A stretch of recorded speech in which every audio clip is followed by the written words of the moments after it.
목에는 정상적으로 7개의 뼈가 있습니다. 그 뼈와 뼈 사이에 존재하는 게 디스크라고 얘기를 하고요. 목 디스크라고 하는 것은 그 디스크의 퇴행성 변화로 인해서 디스크가 뒤로 돌출되면서 신경이 압박당하고 그로 인해 증상이 나타나는 경우는 목 디스크라고 얘기를 합니다. 목 디스크는 대부분 상지 저림감을 동반한 경우가 가장 흔하게 있다고 되어 있고요.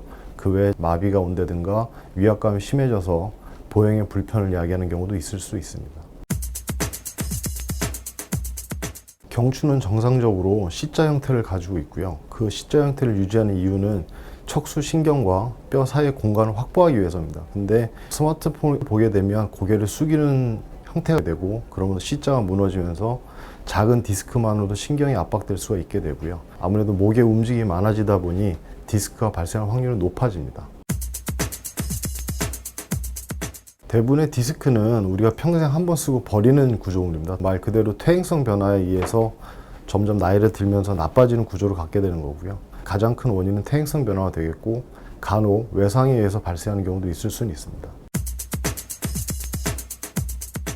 모든 디스크가 수술을 요하는 것은 아닙니다. 일반적으로 디스크가 있다 하더라도 증상이 통증 정도의 문제라고 한다면 약물 치료나 보존적 치료로 충분히 호전이 될 수 있고요.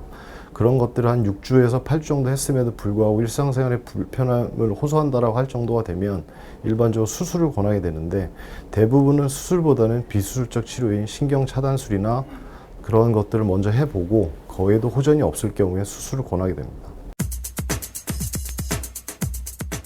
일반적으로 약물 치료를 해보고 효과가 없을 경우에 비수술적 치료를 하게 되는데 가장 흔하게 사용되는 방법은 신경차단술이라고 해서 원인이 되는 신경 부분에 약물을 주입해서 염증 반응을 조절해 주면 통증이 줄어들게 됩니다.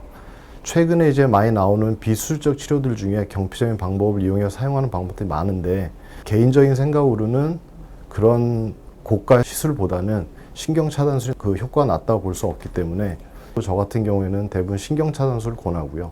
신경차단술 효과 없는 경우에는 수술을 권하게 됩니다. 수술 방법은 일반적으로 절개를 해서 원인이 되는 디스크 물질을 모두 제거를 하고 그 비어있는 공간에 채우는 방식에 따라서 유압술리를 사용할 수도 있고요.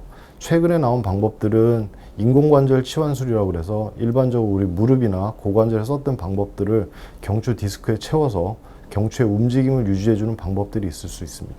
그 외에 후방에서 접근해서 허리 수술처럼 뼈를 일부 제거하고 원인 물질을 제거하는 방법도 있을 수 있습니다.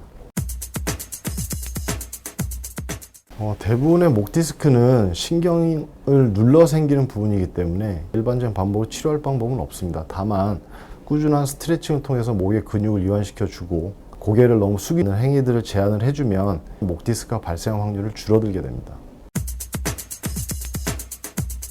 환자들이 목을 스트레칭을 해줄 때 근육이 당기는 정도의 수준에서 멈추면 되는데 대부분 이제 환자들 보면 소리가 날 때까지 해야 시원하다는 느낌을 받는 분들이 많이 있는데요.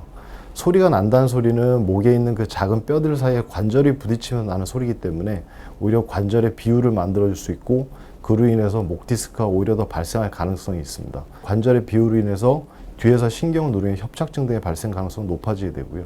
목에 소리가 날 때까지 하는 것보다는 근육이 약간 당기는 정도의 느낌까지만 해주면 될 것 같습니다. 견인치료는 과거부터 경추질환 치료에 사용하던 가장 기본적인 방법 중에 하나입니다. 결론부터 말씀드리면 견인치료는 효과가 있다고 분명히 말씀드릴 수 있고요. 다만 그 정도가 일반적으로 권한 2kg 이상의 압력이 가해지게 된다고 하면 오히려 악영향을 미칠 수도 있습니다.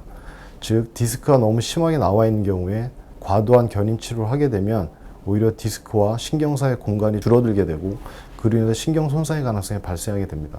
따라서 위약이나 마비가 발생할 수 있기 때문에 가능하면 과도한 견인치료는 피하는 것이 좋습니다.